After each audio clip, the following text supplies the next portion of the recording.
नमस्कार, आप देख रहे हैं इंडिया वॉइस। मैं हूं आपके साथ जो बुलेटिन की शुरुआत करेंगे। लखनऊ से बड़ी खबर सामने आ रही। योगी सरकार की कैबिनेट बैठक आज 21 से ज्यादा प्रस्ताव पर लगेगी मुहर।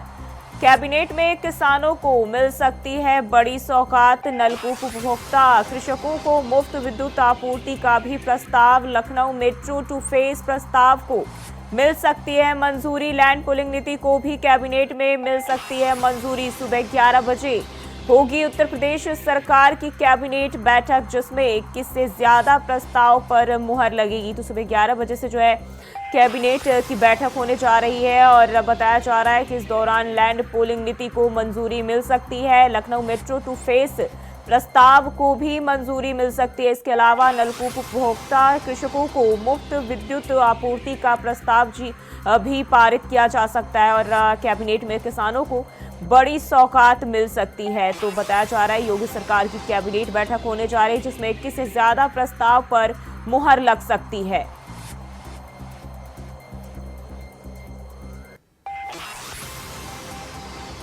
सुबह 11 बजे उत्तर प्रदेश सरकार की कैबिनेट बैठक होने जा रही है, जो काफी अहम मानी जा रही है।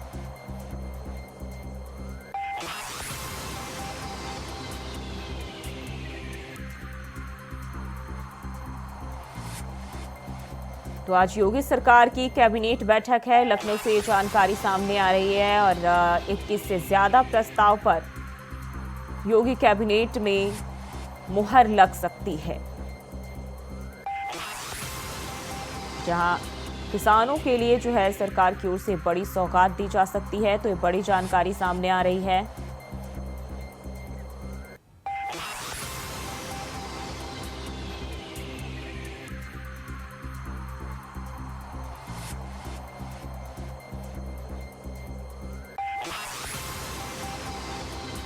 तो लखनऊ से ये जानकारी सामने आ रही। योगी सरकार की कैबिनेट बैठक आज होने जा रही है। 21 से ज्यादा प्रस्ताव पर इस दौरान जो है मुहर लग सकती है और सुबह 11 बजे से उत्तर प्रदेश सरकार की कैबिनेट बैठक होने जा रही है। ये लखनऊ से जानकारी सामने आ रही है। आज योगी सरकार की कैबिनेट बैठक सुबह 11 बजे से होनी जा रही है, जो काफी अहम मानी जा रही है। बताया जा रहा है कि इस दौरान जो है किसानों के लिए बड़ी सौगात दी जा सकती है और 21 से ज्यादा प्रस्तावों पर मुहर लगेगी।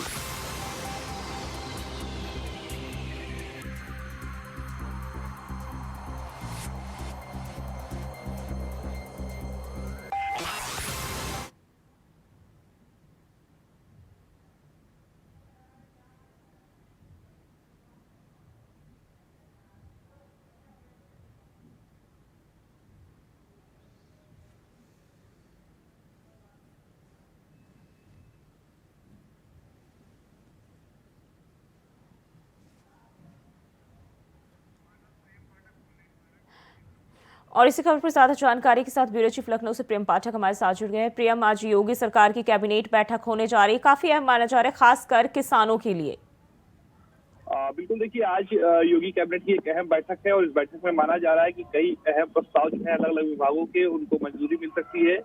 11 बजे मुख्यमंत्री आवास पर ये बैठक होगी और इस बैठक के अंदर अलग अलग विभागों के कई महत्वपूर्ण प्रस्ताव जो हैं वो आज रखे जाएंगे, जिससे माना जा रहा है कि किसानों को लेकर कई अहम प्रस्ताव जो हैं वो इस कैबिनेट बैठक में रखे जा सकते हैं, जिनको कैबिनेट की मंजूरी मिल सकती है। हालांकि वो कौन कौन से प्रस्ताव हैं जिनको आज कैबिनेट रखा गया और कौन कौन से प्रस्ताव हैं जिनको मंजूरी मिली, इन सभी चीजों को लेकर जानकारी जो है, जो वो मीडिया ब्रीफिंग की जाएगी कैबिनेट बैठक के बाद में, तो उसमें जानकारी साझा की जाएगी। लेकिन उससे पहले ये कयास लगाए जा रहे हैं कि आज की ये कैबिनेट बैठक कई महीनों में अहम है, जिसमें अलग अलग विभागों के, जिसमें स्टाम्प विभाग का भी जो प्रस्ताव है वो आज मुख्य तौर पर जो है वो रखा जाएगा। इसके अलावा पर्यटन विभाग के भी कई प्रस्ताव इस बैठक में हो सकते हैं और अन्य कई विभागों के महत्वपूर्ण प्रस्ताव जो है वो आज इस बैठक में रखे जा सकते हैं।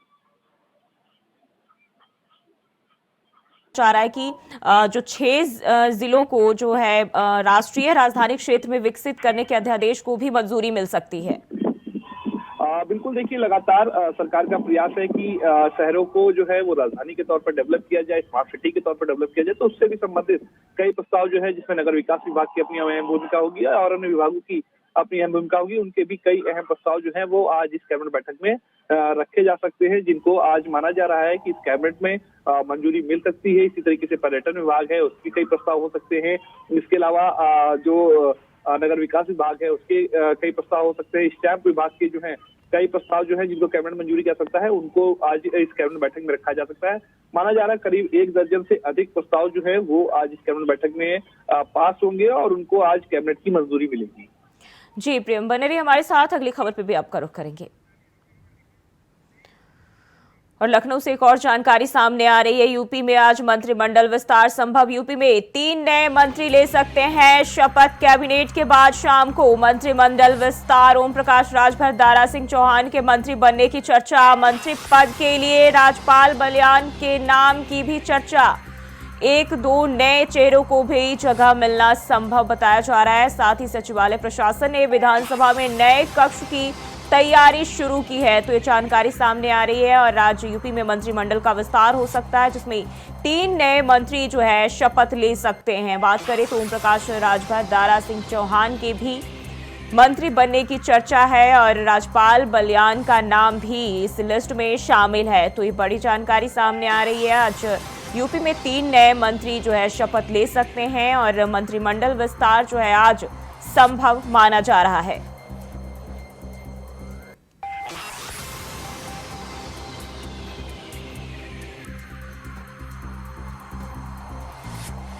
तो 1-2 नए चेहरों को भी मंत्रिमंडल में जगह मिलना संभव माना जा रहा है। और सचिवालय प्रशासन ने विधानसभा में नए कक्ष की तैयारी भी शुरू कर दी है। लखनऊ से यह जानकारी सामने आ रही है। यूपी में आज मंत्रिमंडल विस्तार संभव है, जहां 3 नए मंत्री शपथ ले सकते हैं।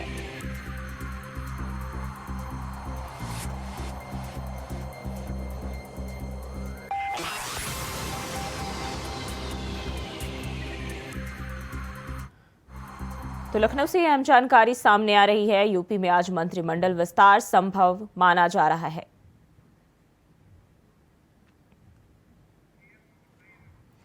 और प्रियम पाठक लगातार हमारे साथ बने हुए हैं। प्रियम, आज यूपी में जो है मंत्रिमंडल का विस्तार संभव माना जा रहा है। पिछले कई दिनों से कयास लगाए जा रहे थे, लेकिन कहां बात अटक रही है? देखिए, बिल्कुल लंबे समय से उत्तर प्रदेश के अंदर कैबिनेट विस्तार को लेकर चर्चाएं चल रही थी और अब माना जा रहा है कि आज उत्तर प्रदेश के अंदर जो है वो शाम 5 बजे जो है वो कैबिनेट विस्तार का समय रखा गया है। क्योंकि राज्यपाल लखनऊ में नहीं, वो बाहर गई हैं, तो शाम को वो लौट के आएंगे। उसके बाद ही वो मंत्रिमंडल में जो 3 नए सदस्य हैं जिनकी चर्चाएं चल रही हैं शामिल होने की, उनको आज शपथ दिलाएंगी। और इसको लेकर लंबे समय से जो है वो चर्चाएं चल रही थी, कयास लगाए जा रहे थे कि जल्दी उत्तर प्रदेश के अंदर जो है वो मंत्रिमंडल विस्तार हो सकता है और उस पर आज जो है वो मोहर लगी है। इससे पहले भी जो है कह सकते हैं कि जब दिल्ली में केंद्रीय नेतृत्व की बैठक हुई थी तो उस दौरान भी इन नामों को लेकर चर्चा हुई थी कि उत्तर प्रदेश के अंदर कौन कौन से ऐसे वो चेहरे हैं जिनको कैबिनेट में जो है वो शामिल किया जाएगा। लेकिन जो बात फंस रही थी, जो आपने सवाल पूछा, वो इस बात पे थी क्योंकि आरएलडी के साथ में एनडीए के गठबंधन में शामिल होने को लेकर आधिकारिक रूप से उसकी पुष्टि नहीं हुई थी, तो वो अब हो चुकी है। बाकायदा जो है आरएलडी अब एनडीए में शामिल हो चुकी है और बात यहीं पर फंसी हुई थी। और अब इसलिए जो है जैसे ही ये बात की पुष्टि हुई आधिकारिक रूप से, उसके बाद अब आज जो है वो कैबिनेट का विस्तार होगा। हालांकि 2 दिन के लिए राज्यपाल चूंकि शहर के बाहर थी, इसलिए कल और आज दिन में जो है वो मंत्रिमंडल विस्तार संभव नहीं हो पाया। लेकिन अब माना जा रहा है कि अब से मैच कुछ देर बाद यानी कि करीब 5 बजे आज जो है वो कैबिनेट का विस्तार होगा, जिसमें 3 नए मंत्रियों को जगह इस योगी कैबिनेट के मंत्रिमंडल में मिलेगी। जी प्रियम, बताया जा रहा है कि मंत्रिमंडल में अधिकतम संख्या जो है वो 60 हो सकती है, लेकिन अभी इसके अलावा बताया जा रहा है कि 7-8 और जो है मंत्री बनाए जा सकते हैं। देखिए, यूपी की सीटों के लिहाज से अगर आप देखें तो जो रेशियो है उस लिहाज से 60 सदस्य सीएम के मंत्रिमंडल में हो सकते हैं। उस लिहाज से अभी जो करीब 6 और 7 की जो संख्या है वो बाकी है। लेकिन अभी समीकरणों के लिहाज से जिस तरीके से देखें तो फिलहाल जो तय हुआ है उसमें माना जा रहा है कि 3 ही सदस्यों को इसमें अभी आज शामिल कराया जाएगा, जिसमें ओम प्रकाश राजभर हैं, जो बसपा से हैं, समाजवादी पार्टी को छोड़कर बीजेपी में वापस उन्होंने घर वापसी करी है। और इसी तरीके से दारा सिंह चौहान है, जिन्होंने विधानसभा के चुनाव में बीजेपी को छोड़कर सपा का दामन थामा था, अब एक बार फिर उन्होंने भी घर वापसी करी है, तो उनको भी मंत्रिमंडल पद से नवाजा जा सकता है। इसके अलावा आरएलडी से जो संजीव बालियान है, उनको इसमें आज मंत्री परिषद की जो कैबिनेट विस्तार होगी उसमें जगह मिल सकती है। तो कह सकते हैं कि सबको साथ में लेकर चलने की पूरी रणनीति जो है वो बीजेपी ने बनाई हुई है, जिसका साफ तौर पर बीजेपी चाहती है कि चुनावी रूप से उसको फायदा मिले। जी, बताया जा रहा है कि योगी सरकार के दूसरे कार्यकाल का ये पहला मंत्रिमंडल विस्तार है और ऐसे में क्या रणनीतियां हैं इसके लिए खास? बिल्कुल, आज जो हो रहा है ये दूसरे कार्यकाल का पहला मंत्रिमंडल विस्तार होने जा रहा है। लंबे समय से इसको लेकर कयास लगाए जा रहे थे, कई महीनों से इसको लेकर कयास लगाए जा रहे कि उत्तर प्रदेश के अंदर मंत्रिमंडल विस्तार होगा, लेकिन वो किन्हीं कारणों जो था वो नहीं हो पा रहा था, वो रुका हुआ था। कहीं ना कहीं अब उसकी पुष्टि हुई है और अब माना जा रहा है कि आज जो है वो कैबिनेट मंत्रिमंडल जो है वो विस्तार शाम 5 बजे होगा। हालांकि कौन कौन से वो चेहरे हैं इसको लेकर अभी तक आधिकारिक रूप से पुष्टि नहीं की गई है, लेकिन इन नामों को लेकर चर्चा है कि ये 3 सदस्य जो है वो योगी के कैबिनेट में आज जो है वो शामिल होंगे। उसको लेकर राज्यपाल जो है उनको अपने शपथ दिलाएंगी और उसके बाद वो कैबिनेट में शामिल हो जाएंगे। उससे पहले आज कैबिनेट की बैठक है, तो माना जा रहा है उसमें भी इन तीनों नामों को लेकर जो है मुख्यमंत्री अपने सदस्यों के साथ में चर्चा कर सकते हैं। जी प्रियम, बहुत बहुत शुक्रिया आपका जानकारी साझा करने के लिए। दिल्ली से बड़ी खबर सामने आ रही, दिल्ली में लगे मोदी का परिवार के पोस्टर, आईटीओ, मंडी हाउस और कई जगहों पर लगे होर्डिंग्स। हम भी हैं मोदी का परिवार मुहिम के लगे पोस्टर। बीजेपी दिल्ली उपाध्यक्ष कपिल मिश्रा ने लगवाए पोस्टर और होर्डिंग्स में लिखा 140 करोड़ जनता मोदी का परिवार। तो दिल्ली से यह जानकारी सामने आ रही है। आईटीओ, मंडी हाउस, तमाम जगहों पर जो है मोदी का परिवार के पोस्टर और होर्डिंग्स लगाए गए हैं, जहां लिखा है देश की 140 करोड़ जनता मोदी का परिवार है। तो होर्डिंग्स में साफ तौर पर लिखा गया है और बीजेपी दिल्ली उपाध्यक्ष कपिल मिश्रा ने ये पोस्टर लगवाए हैं। तो हम भी है मोदी का परिवार मुहिम के पोस्टर जो है दिल्ली में कई जगहों पर लगे हैं। आईटीओ, मंडी हाउस के अलावा भी कई जगहों पर इस तरह के पोस्टर देखे जा रहे हैं, जहां हम भी है मोदी का परिवार पोस्टर लगाया गया है। तो दिल्ली से यह जानकारी सामने आ रही है। और इसी खबर पर ज्यादा जानकारी के साथ अजय चौहान दिल्ली से हमारे साथ जुड़ गए हैं। अजय, अगर हम बात करें तो इस दौरान जो है दिल्ली के कई जगहों पर हम भी है मोदी का परिवार के पोस्टर लगाए गए हैं, क्या जानकारी है? जो भी देखिए, दिल्ली में जिस तरीके से लगातार कहीं ना पार्टी परिवार का बात चलता रहता था, परिवार का संवाद चलता रहता था, वही कल दिल्ली के कई ऐसे छोटे इलाके हैं जहां पर मोदी परिवार का एक पोस्टर छापा गया, जहां पर कपिल मिश्रा उपाध्यक्ष बीजेपी के, उन्होंने कहा कि 140 करोड़ की आबादी जो है मोदी परिवार है। यानी कि उन्होंने कई पार्टियां हैं तो उनका परिवारवाद चलता है कि मोदी का परिवार कोई नहीं है और हर परिवार को क्या जान, उसको लेकर तंज कसा जाता था। लेकिन इस बार कपिल मिश्रा ने सभी के मुंह पर एक टमाटर टाइप का मारा कि 140 की जो आबादी है वो मोदी परिवार है, तो उनका परिवार है, ना कि वो घर घर का परिवार है। पूरे देश का परिवार उनके साथ है और उनका परिवार है। तो देखिए, कहीं ना कहीं जगह होर्डिंग लगाई है, अब देखना ये होगा कि दूसरी क्या प्रतिक्रिया आती है कि जनता इसमें खुश है कि नहीं है। लेकिन जैसे आईटीओ और हाउस की बात करें या रिंग रोड की बात करें, पार्लियामेंट थाने के आसपास की बात करें, वहां पर पोस्टर लगाए गए थे कि हम भी हैं परिवार। तो एक संदेश दिया गया है पूरे राजनेताओं को, पूरे देश को, क्योंकि मोदी अकेले नहीं है, उनके साथ 40 करोड़ का परिवार साथ है। जी, क्या ये उसका जवाब है जब पटना में आयोजित की गई महारैली में लालू यादव ने पीएम मोदी को लेकर कहा था कि उनका परिवार नहीं है, और इसको लेकर जो है बीजेपी की ओर से ये जवाब देने की कोशिश की गई है? देखिए, जो चाहे लालू प्रसाद यादव रहे, चाहे अखिलेश रहे, चाहे फारूक अब्दुल्ला रहे, चाहे केजरीवाल है, उन्होंने साफ कहा गया कि जिससे पोस्टर लगाते हैं कि उनका कोई परिवार नहीं है। उसी को लेकर के कपिल मिश्रा ने ये एक बड़ा संदेश दिया है कि मोदी अकेले नहीं, मोदी के साथ पूरा परिवार है और मोदी परिवार 140 करोड़ की जो आबादी है वो उनका परिवार है, वो ना कि अपना अकेला। लेकिन और राजनेताओं की जो बात कर रहे हैं तो वो अपने ही परिवार को परिवार लेकर चलते हैं। परिवार बात का भी सिलसिला काफी रहता था कि सिर्फ घर की राजनीति है, घर से राजनीति बाहर ना निकले। तो कहीं ना कहीं ये बहुत बड़ा संदेश अब देखना यह होगा कि देश की जनता अब किस तरफ है, क्योंकि लेकिन संदेश तो दे दिया है कपिल मिश्रा जी ने, अब इस पर क्या प्रतिक्रिया आएगी ये अभी तो टेलर बाकी रहा है। जी, हाल ही में हमने देखा कि पीएम मोदी ने भी अपने एक संबोधन में कहा था कि मेरा जो परिवार है वो देश की जनता है। इंडिया अलायंस के लोगों की आदत है मोदी के परिवार को गाली देने की।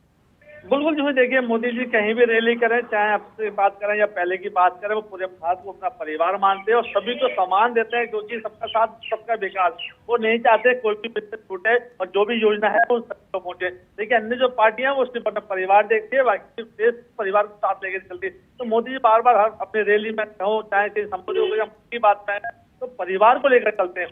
तो उसी को लेकर ये मिश्रा जी ने एक पोस्टर छपाया और अच्छा लंबा पोस्टर है जिसमें बहुत दिखा है। इसको लेकर के राजनीति जारी होगी। हो सकता है कई इस पर टिप्पणी किया तो उनका तो परिवार नहीं है, भारत का पूरा परिवार है। लेकिन मोदी का संदेश यही है, पूरा भारत का परिवार है और वही कपिल मिश्रा जी ने इसका संदेश दिया है। जी अजय, बहुत बहुत शुक्रिया आपका तमाम जानकारी के लिए। बढ़ते आगे, बस्ती में नगर पंचायत अध्यक्ष पर मुकदमा दर्ज किया गया, जहां चुनाव के समय गलत शपथ पत्र दाखिल कर चुनाव लड़ने का मामला चुनाव के बाद सामने आया। कुछ लोगों ने इसके खिलाफ चुनाव आयोग में शिकायत दर्ज कराई, जिस पर कार्रवाई करते हुए चुनाव आयोग ने लेटर जारी कर सलेमपुर के नगर पंचायत अध्यक्ष राम यादव पर एफआईआर दर्ज करने को कहा, जिस पर कार्रवाई करते हुए देवरिया सदर कोतवाली में मुकदमा दर्ज किया गया है।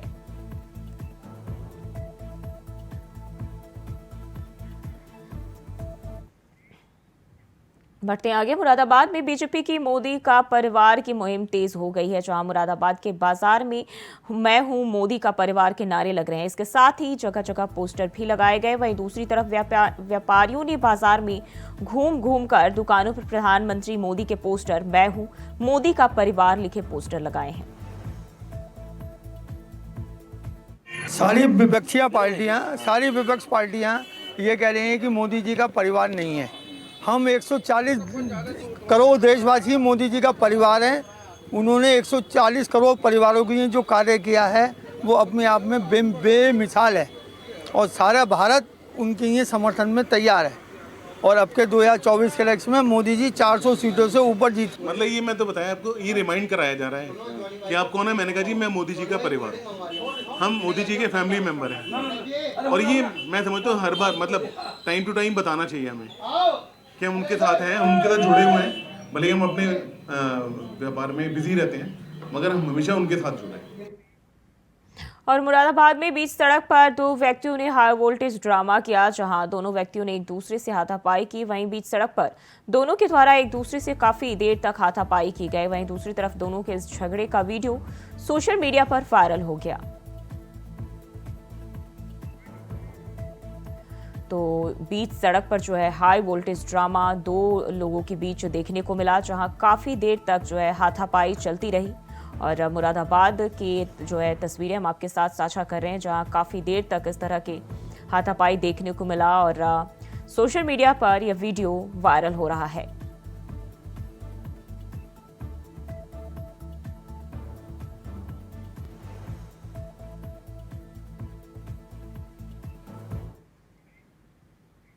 और कौशाम्बी के ईडीएम मॉल के पास देर रात सरेआम एक युवक पर ताबड़तोड़ फायरिंग की गई है। इस घटना में एक व्यक्ति को 4 गोलियां लगी, उसके गर्दन और पेट में गोली लगी है, जहां युवक को गंभीर हालत में वैशाली के प्राइवेट हॉस्पिटल में एडमिट कराया गया। फिलहाल ये मामला चुनावी रंजिश का बताया जा रहा है।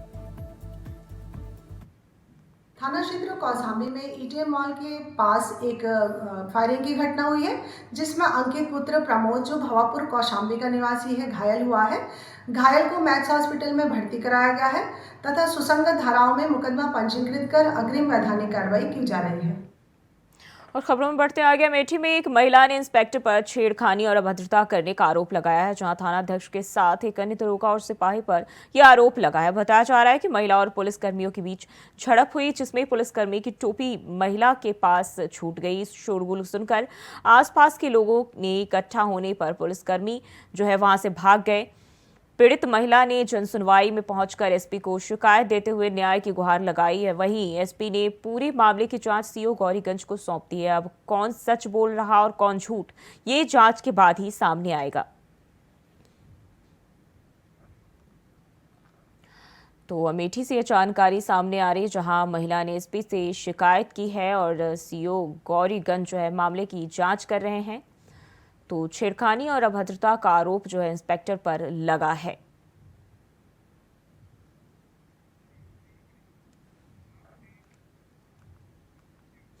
और वहीं बढ़ते हैं आगे, फतेहपुर में रहने वाले लोगों के लिए भी खुशखबरी जो है वो सामने आ रही है। और इस दौरान जो है आपको बता दें कि कई सारे वाराणसी और इंदौर, काशी, महाकाल जो है फतेहपुर के लिए खुशखबरी सामने आ रही है। महाकालेश्वर और बाबा विश्वनाथ के दर्शन जो है अब फतेहपुर वासियों के लिए आसान हो गए हैं। और ये खुशखबरी जो है फतेहपुर में रहने वाले लोगों के लिए है, जहां वाराणसी, इंदौर, काशी, महाकाल एक्सप्रेस ट्रेन को स्टॉपेज मिला है। अब महाकालेश्वर और बाबा विश्वनाथ के दर्शन करने की चाह रखने वालों को सुविधा हो गई है। लोगों का कहना है कि केंद्रीय मंत्री साध्वी निरंजन ज्योति काफी कोशिशों के बाद ऐसा हो पाया है।